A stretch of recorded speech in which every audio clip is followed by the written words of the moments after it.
Welcome to the Create Your Happy podcast, where conscious female creators come together with a shared vision to inspire and empower women as they learn how to fully embrace their humanness, find their unique voice, and collaborate on how together we can change the world. I'm your host, Christy Holt, happiness coach and conscious funpreneur on a mission to change the world one beautiful soul at a time. All right, gorgeous, it's time to get curious and become inspired. It's time to create your happy. Welcome to the show today. Yay! I have Janis Isaman with me, and she is the founder of My Body Couture, which is centered all around helping people feel better in their bodies.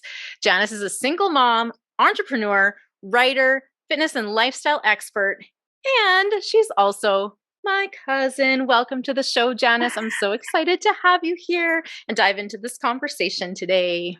Amazing. Me too.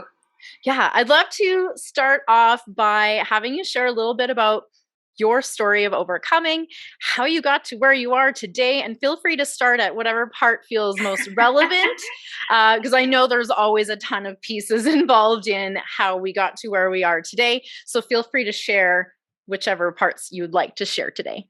Totally. So I think it is that kind of winding ball of twine for most of us that work in this industry, but mine kind of starts when I went to university, and I hadn't been a very active person as a child because I just really didn't gel with kind of the team sport concept that we used to do in the 1980s. Yeah. So when I went to university, I started running and I hurt my knee, and I went to all these different practitioners and nobody could help me. So I went to the sports doctor and the chiropractor and the massage therapist and the rolfer and this and that, and just kind of had a bit of a crazy adventure with some of those folks. And some of them would give me sort of temporary relief, but other ones actually nothing really happened. So I just kind of felt like I was on this search for something that would help. And if I knew then what I know now, it would have taken 5 to 10 minutes to kind of really get in there and just make my body feel better. I was really young, like I was 18, maybe 17.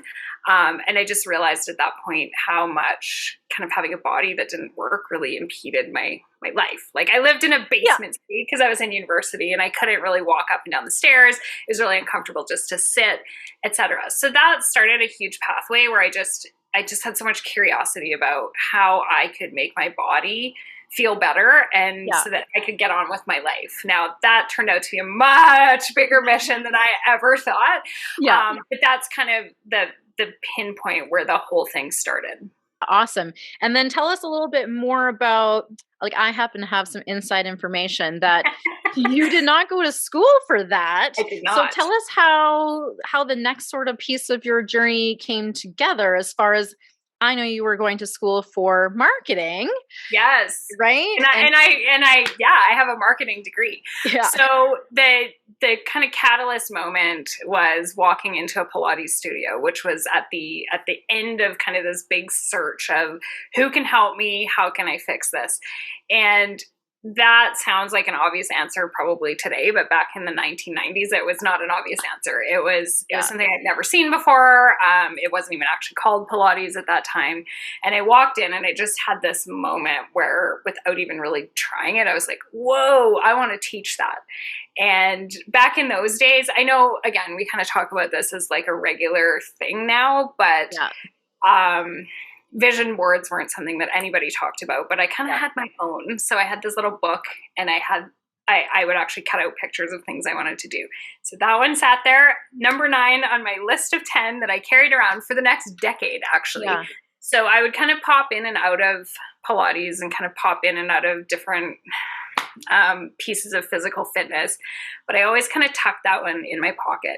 And then a decade later, I was living in Toronto, working in marketing, and I was actually getting ready to move to New York, and the world's largest global Pilates headquarters is based in Toronto. So I was like, get on with that or get it off my list. And I decided to move forward with my training. And so again, it's now definitely part of what I do, but it is not what I do. But that sort of set off kind of catalyst part 2, where my life started to shift. In that moment where your life starts to shift, but you don't really know it. Of course. And hindsight's 2020. We can look back and note these pivotal points that at the moment we had no idea were going to, launch us into something completely new. And I think COVID has also launched us into plenty of brand new, completely new areas of everything. If we're honest, all the things kind of shifted and changed, and we had to really adapt. And for some of us, that was like a rocket launcher into the things that we truly want to do.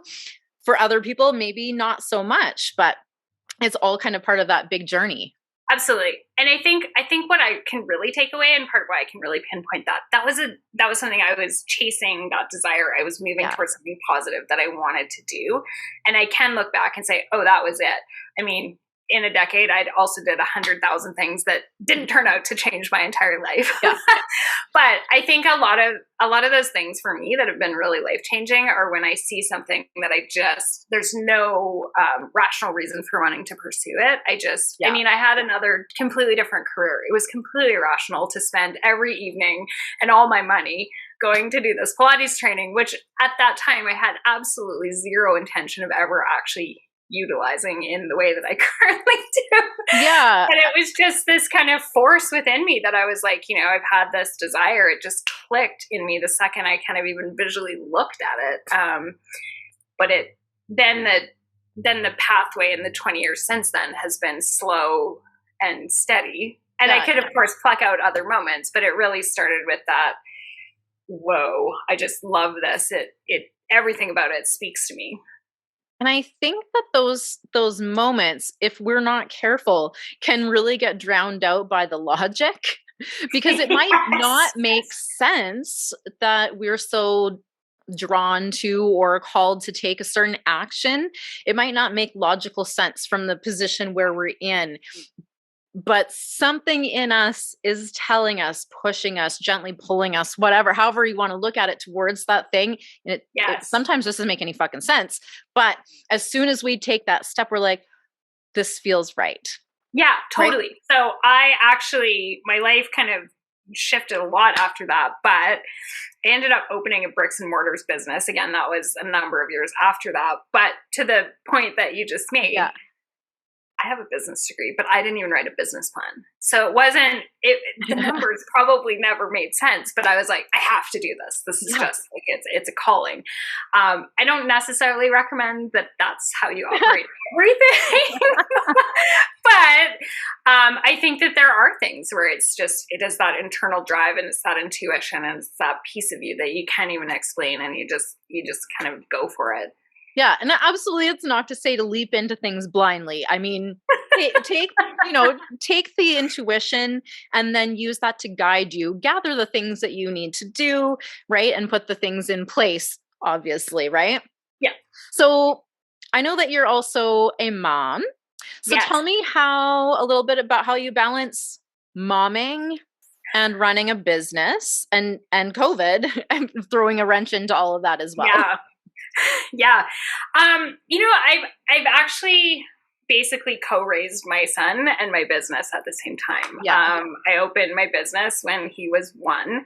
I think I mentioned I was on my way to New York when I did that first training. So there was a chunk of my life there. And then, basically I shifted again, became a mom, and then opened a business, and I did that. I don't know if I'd recommend that move either. I moved cities, countries, had a baby, opened a business in the period of like a minute, right? Yeah. But so it's actually hard for me to answer that question, because I've never really had a business without a child, and I've never really had a child without a business. So they've actually just been kind of organically formed together like a little something on a rock. So I think it's great, because I've always been able to, as a business owner, you don't work less, you just work around what exists. So I've always been able to kind of show up and be at things, and just modify what's happening. And I think sometimes I'm like, wow, I don't know how I could have actually accomplished this if I didn't own my own business. That said, I don't really know what it would have looked like had I had kind of more of that corporate job. Yeah. I mean, it's really, I think balance is sort of an illusion, but it's more about just keeping things from swinging too far out of control, right? And just kind of allowing space, having that flexibility to focus on one area in the time that it's needed to be focused on, and then having space to focus on another area so that nothing is left unattended for too long of a time, right? And I think the biggest perk of having your own business is that flexibility to create something that works for you so that you're able to balance life, business, relationship, family, and all of these interconnected yet very constantly moving parts. Yeah. One of the things that I like about it most is that, I mean, I started kind of that story with me doing a Pilates training, and in the 16 years since that, I've actually added all kinds of different disciplines. I've worked with all kinds of different people. And so it's actually an organic shift. It's not just kind of like, this is what I trained in, this is my vocation, now we're going to do this for the next 40 years. So the whole thing shifts and evolves with my clients. And as I learn things from them, and as I get curious and interested in things, and it's just, I think it's just like actually raising a child in that sense, where you don't kind of like whatever you're doing when they're 2, you're not still doing when they're 12. Like, yes, there's some commonalities, but there's a lot of stuff that's kind of just, you're shifting, you're evolving, you're adding things, you're drawing in new tools. And that's what I really love the most, because it's not just like a static kind of career where I'm just advancing in terms of responsibility and money. Yeah. And I mean, as we grow, so do those parts of our business grow along with us, right? As we learn new skills, new modalities, we have personal experiences that contribute to who we are as a business owner. And you know, for myself, lots of what I do now has come out of my personal experience of going through a divorce and being an accountant in a previous life and putting all of these pieces together. And now, you know, we both started sort of in the health and fitness arena, but we've both moved a little bit sort of beyond that. And it's not limited to that one area. I know that we both are very much on the same wavelength as far as like, diet culture can just F right off. You know, traditional gym stuff is not for everyone. It's a hard no from me, just a big solid no. And that we share sort of a similar position of figuring out what's right for each individual so that they can truly feel good in their bodies. Because ultimately, at the end of the day, it's most important that you find something that feels good to you, that is sustainable, and is going to get you the results that you desire so that you can do more of the stuff that you want to do, right? The stuff that's going to allow you to create that happy life. So tell me a little bit more about how you do things differently as a quote unquote health coach who no longer also wants to be I will, like me, not a health coach anymore, expanding so far beyond that. So tell me a little bit what that looks like for you. I will. I want to make one comment before I do that. I think you use the word sustainable, and I completely agree. However, sustainable for a lot of people, when they hear that, it means do this from now until forever. I think that word sustainable means, yes, we do this from now until forever, but that also is going to shift. And so absolutely. I really work with body sustainability. And what that really means is, I'm gonna use a slightly cheesy analogy, but everybody kind of understands this. We buy a car and we understand inherently that at some point, no matter what your standards are, you're going to have to vacuum the car. You're going to have to wash the exterior of the car, especially if you live where we do. It's just a thing. And you're going to have to put gas and oil in the car. You're going to have to do those things. And those happen at different intervals. People have different standards for those. But we understand at a deep core level, same thing if you bought a house. Like, there are things that need to be done. Somehow, quite often what seems to happen with our bodies and our emotional state is we don't expect to have to do that. So that's part of why we get that kind of like, fuck you to diet culture thing, because diet culture says that if you do this thing for 21 days, right, you're good to go. Like, that habit's going to stick. You're never going to eat carbs again or whatever bullshit they're peddling. And away you go. Yeah. Right. And then same thing with fitness. You go to the gym and you pound out your thing, and then you're going to have this amazing body. And if you don't, well, then work harder and count more and do like whatever. And people just get kind of trapped in this. And so, I ended up in a place where I observed that, in myself, because I wasn't super athletic. So I came in from a different door. And when I say not super athletic, that's being very generous with it. But I get tons of clients who are just like, I haven't stepped foot in a gym for 20 years and I don't know what to do. So my very base of my pyramid is, let's get that body sustainable. Now, what that means to different people is different things. I get people that are high level athletes, either currently or, I've had a number of former Olympians in to see me. I also get people who, this is on the total other extreme, but I had a woman who hadn't exercised, and I mean like any exercise, for 40 years. So one of my first questions for people is, what is it that you want to do? And people's answers vary tremendously. So it's everywhere from gardening to being with children to just not hurting I want to do a marathon or a century or whatever it is. So that's kind of the base. Like, we have to have a body that sustains, and that's just talking about fitness. Now we have, as you said earlier, we've got kind of our lifestyle goals. So, want to be able to go on vacation, want to be able to hop on a surfboard if I'm in Hawaii, whatever. So, that's where we start, because if you don't know why you're doing it, you're just doing it. And we want to avoid waiting until that damn check engine light's on too. Totally. Right? Which is pretty common. Been there. That's when I go to a physio.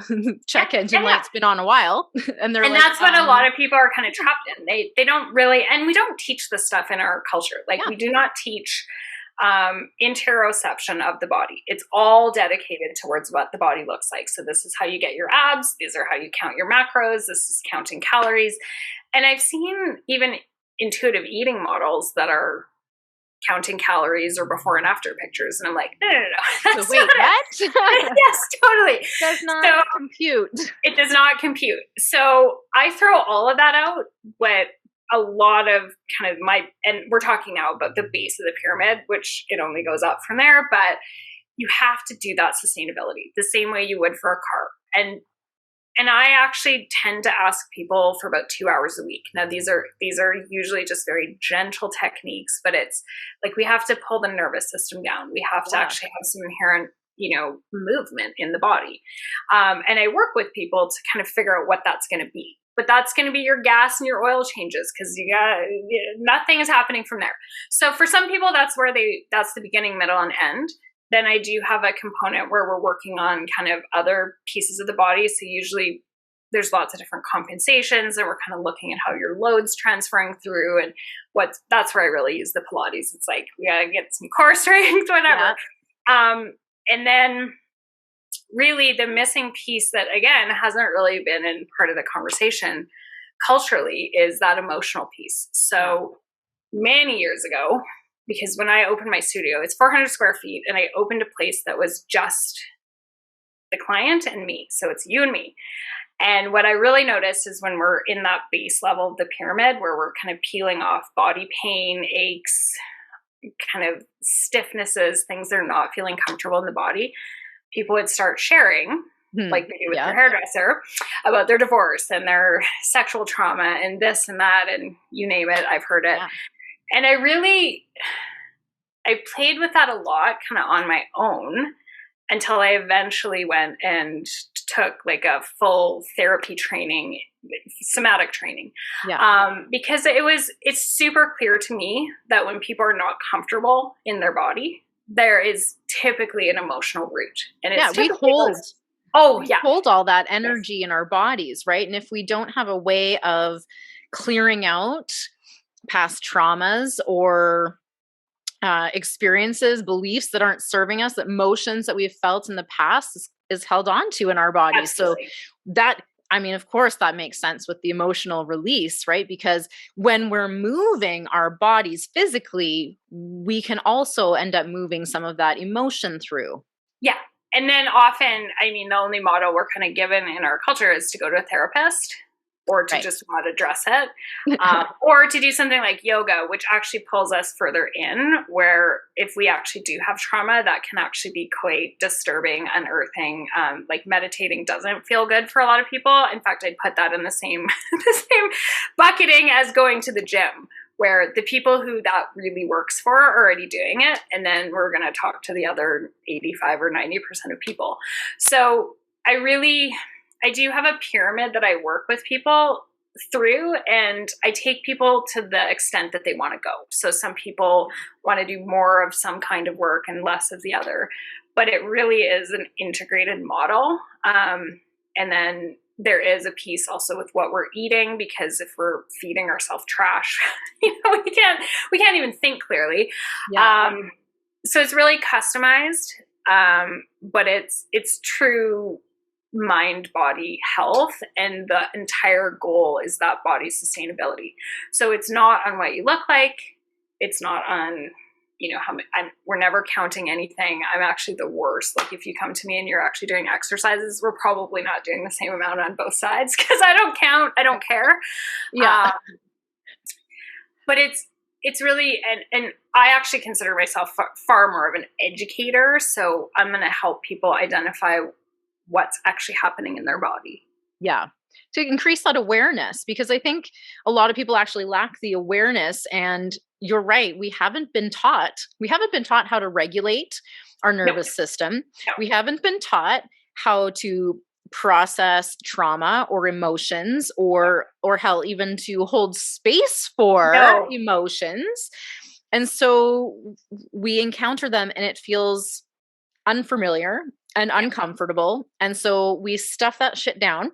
Yeah. We avoid it at all costs. Yeah. And it builds up in the body, and it then starts manifesting in physical ways, injury, sickness, brain fog, you name it, anxiety, all of it, feeling like this, flaming piece of garbage, tired, constant exhaustion, like really all of it, low body image, and low self-worth and all of these things.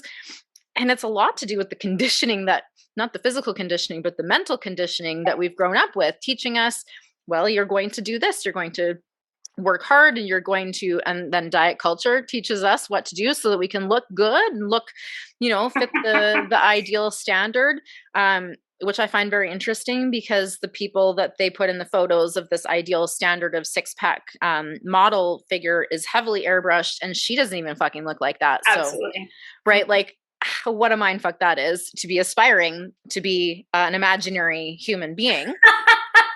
Absolutely. But yeah, so are there any other sort of key things that you really feel that you stand apart from others in your industry or niche, I guess, as, perceived as like a health, fitness, nutrition, body coach? How else, are there any other ways that you want to share that you stand out? I mean, I always start with this one because it's huge. I think that the average person who actually works in health and fitness actually was into fitness from day one. I struggled. I was the person who was like literally sitting in my phys ed teacher's office in junior high and high school crying because it was bringing my average down. So I'm not somebody who came to this easily. And then actually, even when I did all my trainings, I used to work in the fashion media. So I lived this life where I was like drinking champagne and eating hors d'oeuvres. And so I'm very like grounded in terms of, there's no pink health bubble here. I'm never going to be that person who's like, oh, you need to stop drinking or you need to stop doing this. I'm just not somebody who's come to any of this easily, including the emotional piece. I don't know what I'm doing in my life that I took on the hardest thing for me, and then that's what I do, but that's what I did. So I think that, there's 1,000 pieces of philosophy that I can share with you, but I really think that it starts there, which is it's never, ever come easily to me. So everything that I teach, there's no such thing as this, but I have always described myself as almost like body dyslexic. So I know even when I did my Pilates training, the teacher could show a movement and the other people could do the movement. And I'm like, okay, what? I need to see that another 6 times. I need to break it down in my body. I need to actually play with it. And so by the time I can figure it out myself, I can teach it to fucking anyone. Yeah. And so that's actually, I'm very approachable. And now all that said, like I obviously after doing this for as many years as I have, I can scale it up to somebody who's athletic. Yeah. But I think that it means that like I'm just a regular person living a regular life. I eat carbs. I love carbs.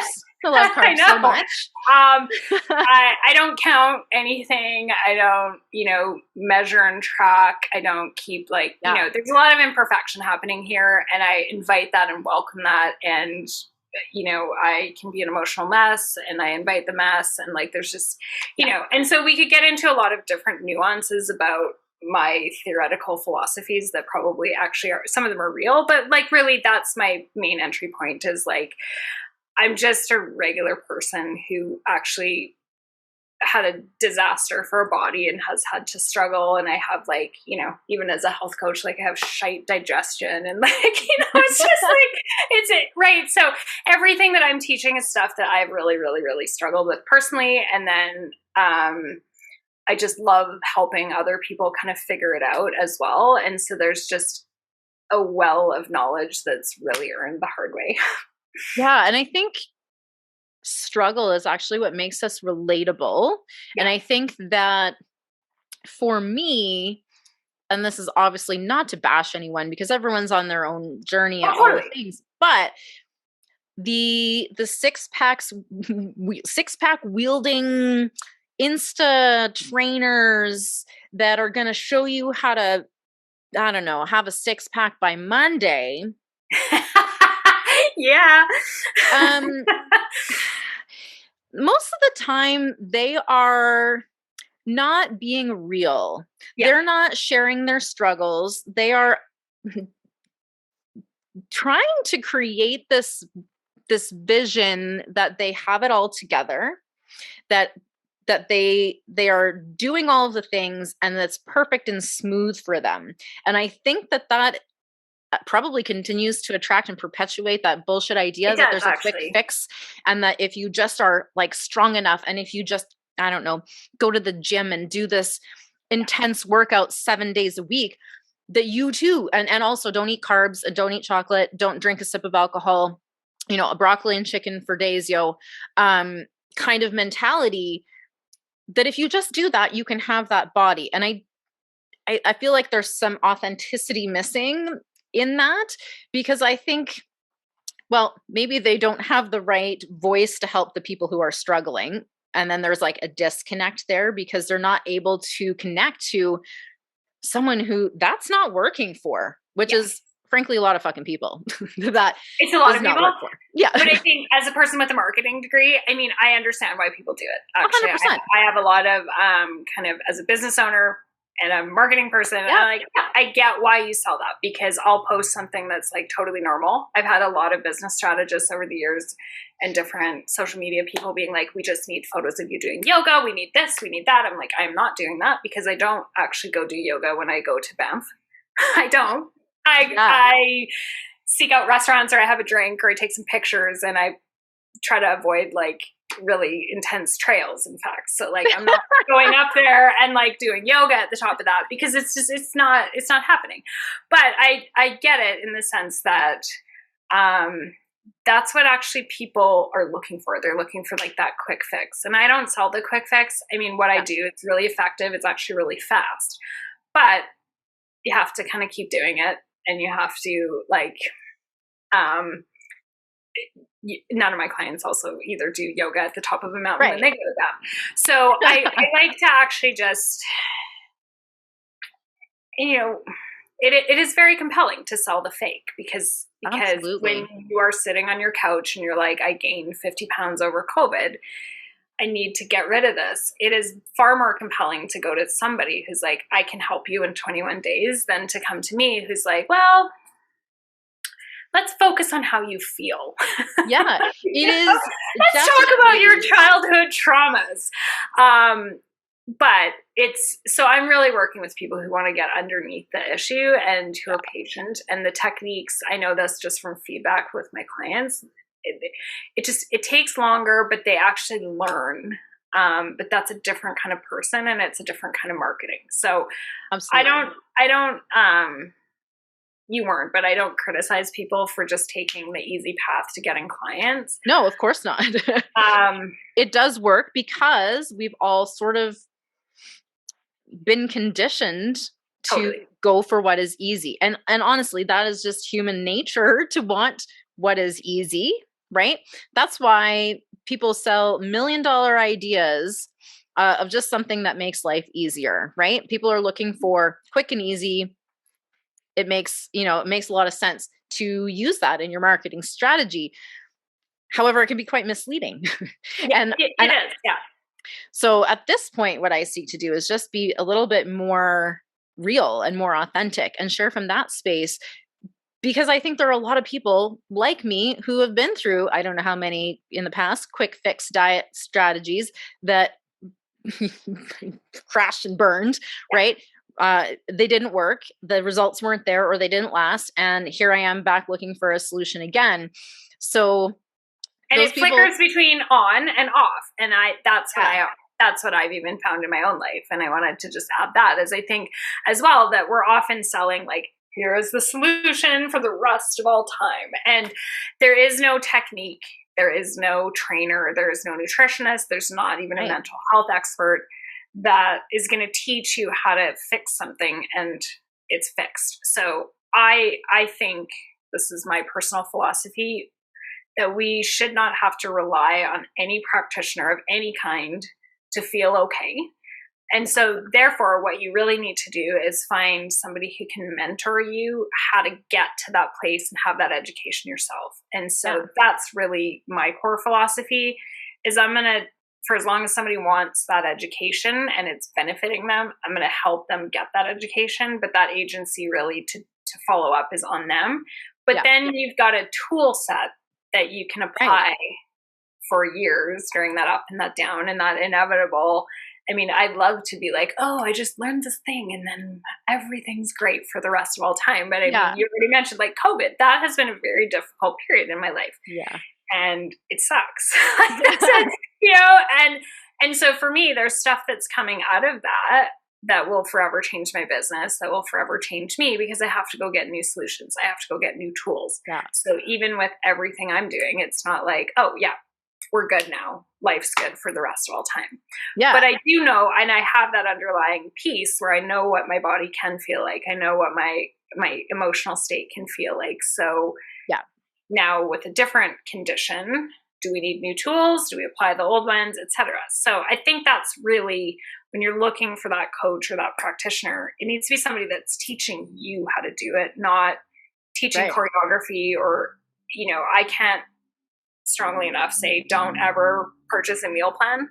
Like that's never, because it doesn't teach you anything. It teaches you what worked for someone else. And actually, even then, I'm part of a group where there's a lot of people creating those meal plans. They're just making shit up. It's not even like they're eating that way. Yeah. So I don't think that there's anything that you should ever pay for that's prescriptive like that.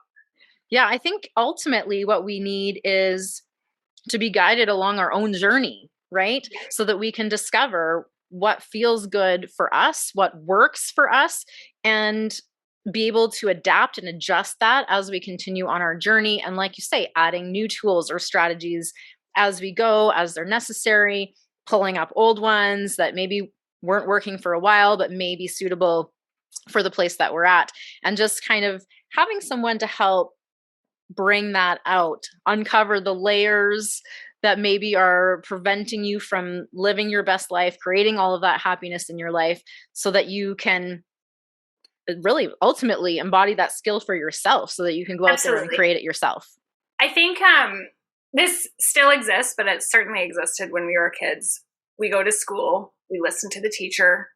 That is the authority. We follow the instructions, we follow the rules. And so what I've really noticed, I mean, I had to unstrip it for myself, but certainly if you haven't really been exposed to that idea of what feels good for you. Right. It's really overwhelming, especially when it comes to, well, all the things I do that I witness every day. You know, usually on somebody's first session, we're working mostly with their body, and they say, am I doing it right? And I turn it back and say, well, what does that feel like? Like I inquire around what the sensations are in their body. And that's a completely different model, because in grade 1, your teacher isn't asking you what you'd like to do. Right. So for the most part, we don't have work culture that exists that way, and we never had an education culture that exists that way. So it's a lot of kind of unthinking to actually say what does feel good in my body. And a lot of people are really afraid that if they kind of lean into what feels good, the whole thing's going to collapse, and they're just going to sit on their couch and eat or sit in the bed and eat fried chicken. And then like, maybe, but that's not usually what we do. When we just sort of loosen the chain. So both emotionally and physically, and with what we're eating and all of those pieces, it's really getting those questions that help guide you, as opposed to I'm the dictator. I know what's best. I know how your body should be. And so for a lot of people, when I say education, it's really a different way of thinking about what education even is. Yeah, right. Because we've really ultimately been taught to fit inside the box and do what we're told. Yeah. Not to question necessarily, not to, think about what we want. In fact, especially I think as women, we're sort of under the impression that is not okay. That is very selfish to consider, oh my God, what we want. Oh. Yeah, totally. Yeah. But that deconditioning and kind of releasing the chains of fitting inside that box, being the good girl, doing as we're told, and following all those shoulds and expectations. When we release that, it's different for us. It feels like we're letting go of control, and that feels, quite frankly, scary as fuck at times to relinquish that control, because when we feel like we have control, and we do this by counting calories or restricting things or spending hours in the gym, those are usually control mechanisms that we do to keep ourselves feeling safe, like we're in control.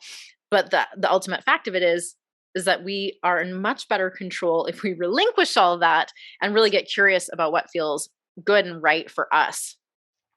But that's a whole way of thinking that's where I actually think we really do need that coach or that facilitator or that mentor to help us. And it's kind of that constant, like, well, what retraining of what questions to ask ourselves. Yeah. And it can be really helpful. Even coaches have coaches, I think, a lot of the times, because we're so close to it. Sometimes we really need someone external to us. So it's not a bad thing if you need some help to work through these things and to get curious, because frankly, our brains operate in a way to keep us safe. They operate on patterns, and all those patterns are formed based on all of those past experiences, the things that we've learned, the emotions that we've felt. And so those come up on autopilot because, yay, our brain's so efficient like that.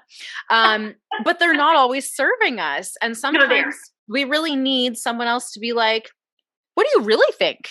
And be like, well, oh, wait a minute. Right? We just need someone to help us interrupt the pattern, to regulate our nervous system so that we can be in a receptive space where, those emotions, those feelings, those beliefs aren't on autopilot, and that we can actually take a look at them and see which ones we would like to go forward with, which ones are helping us, evolve, take us along our journey, and which ones maybe we need to kick to the curb, like the good girl, or I don't know. There's a lot of them. I often like to tell the story about our grandma, who is 99 years old. And I frame how different our life is than grandma's life is. So if you take her back to being in elementary school, she rode a horse to school. Grandma and grandpa were neighbors, as you know. But to get to each other's houses, they would walk. It's a kilometer away, but it's not like there was a huge social structure around them. It was like that was the neighbor, like literally couldn't stop, right? And so the decision set that grandma had under the age of 20 is super different than the way that our kids are living. Everything from the first time my son got school photos, I was like, well, what is happening? There's 50 different backgrounds, right? And so I think that a lot of that kind of conditioning and those decision making kind of brain functions were really set for conditions that were a lot more like what grandma had than what we have and what our kids have.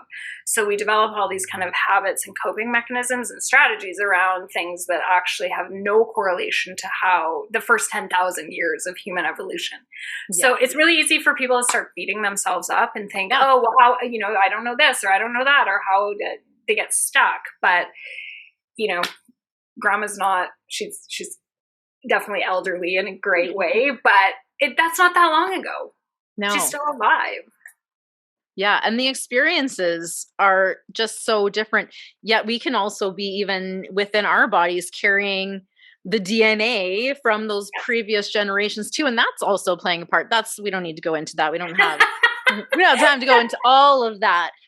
But those survival instincts are definitely alive and operating in our brains for the purpose of keeping us alive and keeping us safe. And so sometimes those survival instincts really take over and overly do their job when it's actually not keeping us safe. It's actually overprotecting and stopping us from growing in new and different ways. So that's why you need us. That's why you need like a good mentor to help you unpack that, because there's often so many things. And sure, you think there's a surface thing. And I found this, when I was more of a health coach, I found, people are like, I want to lose 20 pounds. Okay, let's unpack that, because I really don't think that it's about the 20 pounds, not about the number on the scale. But let's unpack that, because what do you think is going to be the end outcome? What is it that losing 20 pounds is going to help you to accomplish? How will you feel, right? What will you do differently? How will you experience life differently? And how can we actually just bring that to you now instead of waiting until you lose the 20 pounds? Because that's how you take back your power, right? By questioning that and by figuring out what it is that you truly want and what's getting in your way.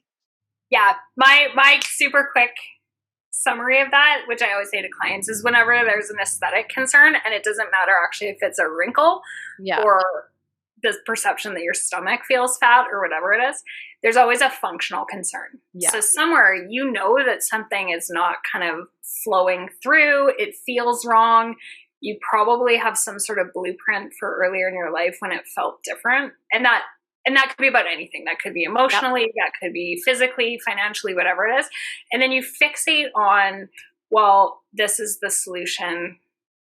If I just won the lottery, this would work itself out. If I just lost 20 pounds, this would work itself out. If I just married somebody different or whatever it is.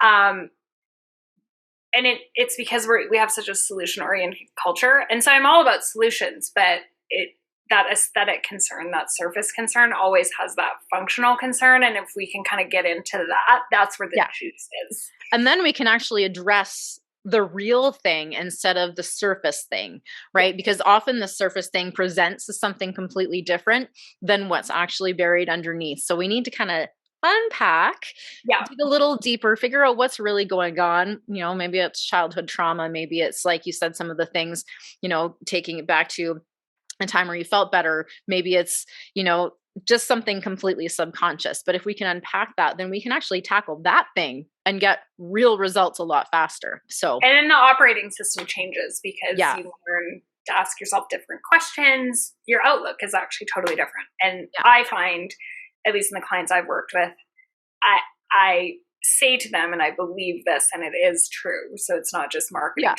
but you will never see this the same way ever again. Like, you come and see me for an hour and your life is different from now until eternity, because you will never unsee what you have just seen here. Yeah. And so I think that's actually what's amazing, is if you take that totally different approach, it just starts to change your life in ways that you don't even, it's hard to, you can't ever go backwards from there. No. And I love that, because ultimately on this earth, we are constantly growing, sometimes quickly, sometimes slowly. Sometimes we think we're standing still, but we are always growing. We're always moving forward.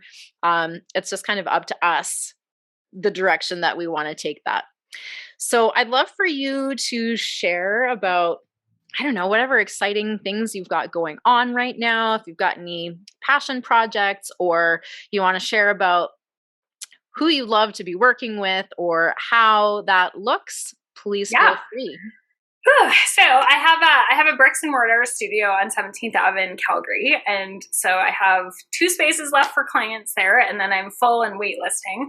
And so one of the gifts of the pandemic is that we really have opened up a whole new digital way of doing business. So I tried before the pandemic to get that happening, and it was just, on March 15th, 2020. Boom, yep. Here we go. Yeah. So in the last couple of years, I've gotten to do a lot of things that worked, a lot of things that didn't work. I've taken courses and classes, so gotten to figure out and be exposed to things that I loved. And so really what's coming on the horizon is that I'm going to have kind of that digital education piece, and I'm working out what that's looking like right now, just taking all of those little pieces and learnings. But that would just offer that knowledge and that information to people that either can't come in or can't, take on that price point, et cetera. So that's going to be in the works next, and I'm excited about that. And really who I work with, I just broadly describe it as pain, and that covers a whole territory of things. Yeah.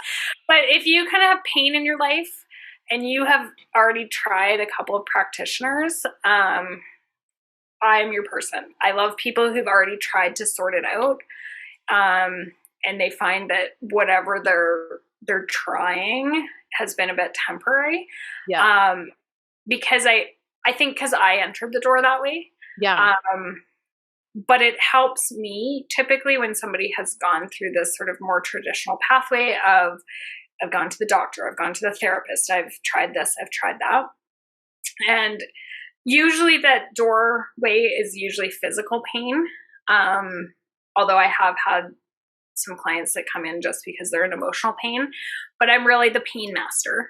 Yeah. That's what I love. Awesome. Because if we have pain, then we know that there's a systemic, your body is screaming at you, hey, pay attention. Yeah. And so that becomes the doorway for being open to just relearning and repatterning and trying different things. So that's who I love. And, just really digging into that emotional piece and the physical piece, and just really, how do we get this reset? Yeah. And I think, there's absolutely nothing wrong with a little trial and error. That's what we're all doing here in this online business space. And I think, the more things we try, instead of getting discouraged, if you can look at that as figuring out more information about what does and doesn't work, will really launch you forward to finding the things that are successful, sustainable, and are going to give you those lasting results. Yes. So where can our listeners find you online? We will have links in the show notes, but where do you hang out most?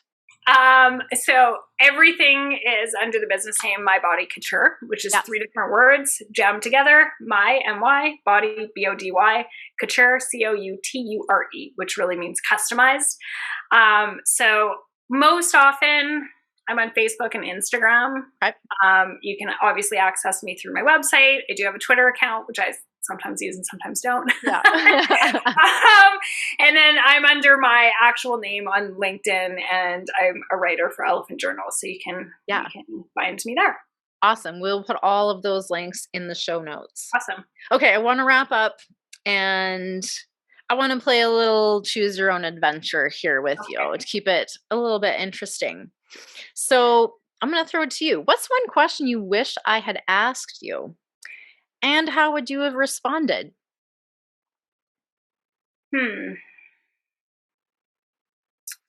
What I would say, we always in these interviews focus on the wins, the successes, the bright spots, the spotlight, just like we were saying, yoga on the mountaintop. So I would have loved to have been asked, what are you struggling with right now? Yeah. So tell us, Janis, what are you struggling with right now? So I'm struggling with something that a lot of my clients are struggling with. I have quite a lot of COVID weight gain. And so some of the things that we spoke about here are things that I'm like, okay, I have to relens that, or I have to kind of sort that out in terms of this isn't a diet. It's not, I can't have that conversation with myself. And then my child is actually having some chronic pain. So I get to kind of look through what it is to be a caregiver of a person who has pain all the time and what that pain feels like when I'm living with it in the house. And so I think it's just taking a lot of that to a whole new level that's not actually currently that pleasant. But sometimes we have to look at the unpleasant, and it's, it can be yucky, it can be messy, but it's part of life. We're certainly not here to avoid it all. And in fact, avoiding it all is how we end up with a lot of that shit in the first place. Totally. Yeah. So, I mean, I think that it just kind of drills back to some of that we talked about before, where I'd love to pop out of the hole and be like, that was amazing. Here's my solution. Here's the post-COVID plan. Here's how you can lose 20 pounds. But like, I have to sort that out first. So that's what I'm struggling with. And it actually is adding new depth and new layers to things that, although I have specialized in a lot of these areas, it's different conditions now. And so it's kind of looking at like, what do we do when this is the situation? And the struggle is going to create some amazing things, but we got to get through it. Yeah. It always does. There are a couple of ways of looking at the struggle, right? And we can look at it as difficult or challenging or struggle, or we can kind of look at it for the lessons, the opportunities, the ways that we are going to get to grow and evolve and move forward from it. Totally. So having that small perspective shift really allows you to create more happiness in your life right now, because you're not necessarily tied to suffering, but you're going to learn, you're going to grow, and things are going to be constantly shifting. You still can appreciate the lessons in those things and move forward from there. Boom. Yeah. Awesome. Well, thanks so much for being on the show. This has been fantastic. Love you as always. Thank you so much for having me. It was great chatting with you, Christy. Thank you so much for listening to today's show. I trust you were inspired to take back your power and create your happy. If you enjoyed this episode, please subscribe, leave a review, and share the show with women in your life who could use a little extra inspiration today. If you'd like to connect with myself and or today's guest, you can find those details in the show notes. We would love to hear from you. If you've got an inspiring story to share, you can also apply to be a guest on the show at createyourhappy.ca. As always, get out there, have fun, be you, and create your happy.